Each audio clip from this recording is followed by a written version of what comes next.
இப்ப நம்ம பார்க்குறது இண்டிபெண்டன்ஸ் ஹால். இது அமெரிக்க வரலாற்றிலேயே ரொம்ப முக்கியமான ஒரு இடம். இது பென்சில்வேனியா மாநிலத்தில பிலடெல்பியா நகர்ல இருக்கு. அமெரிக்கா சுதந்திரம் அடைஞ்சதா இந்த பில்டிங்ல தான் கையெழுத்திடப்பட்டது. 1776ஆம் ஆண்டு ஜூலை 4ஆம் நாள் அமெரிக்காவுக்கு சுதந்திரம் கிடைச்சது. இந்த பில்டிங்ல தான் அமெரிக்காவுக்கு பிரிட்டிஷ் கிட்ட இருந்து சுதந்திரம் கிடைச்சதா எல்லாரும் சேர்ந்து முடிவெடுத்து சைன் பண்ணாங்க. இந்த கட்டிடம் 1732 முதல் 1753 வரை கட்டப்பட்டிருக்கு. இது ஜார்ஜியன் ஆர்க்கிடெக்சர் டிசைன்ல உருவாக்கியிருக்காங்க. 1979ஆம் ஆண்டு யுனெஸ்கோ இத உலக பாரம்பரிய இடமாக அறிவிச்சிருக்கு. இது உலக வரலாற்றில் முக்கியமான ஒரு இடமாக கருதப்படுது.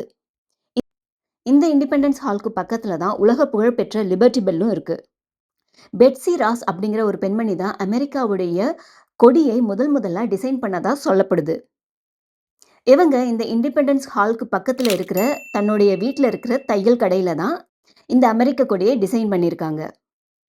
அத ஹானர் பண்ற விதமா, அவங்களுடைய வீட்டையே மியூசியமாவும் ஆக்கியிருக்காங்க. நாங்க போன டைம்ல மியூசியம் க்ளோஸ் ஆயிடுச்சு. அதனால உள்ள போய் எங்களால பார்க்க முடியல.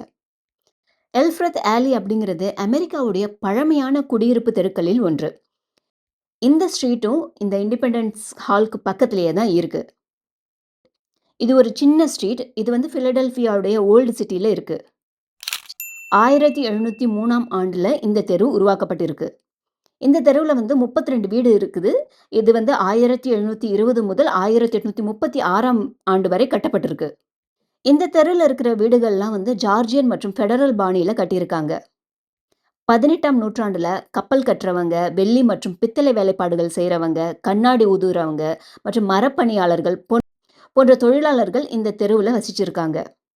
இந்த ஸ்ட்ரீட்லயும் ஒரு மியூசியம் இருக்கு. இந்த மியூசியம் 18ஆம் நூற்றாண்டினுடைய வாழ்க்கை முறையை பிரதிபலிக்குது.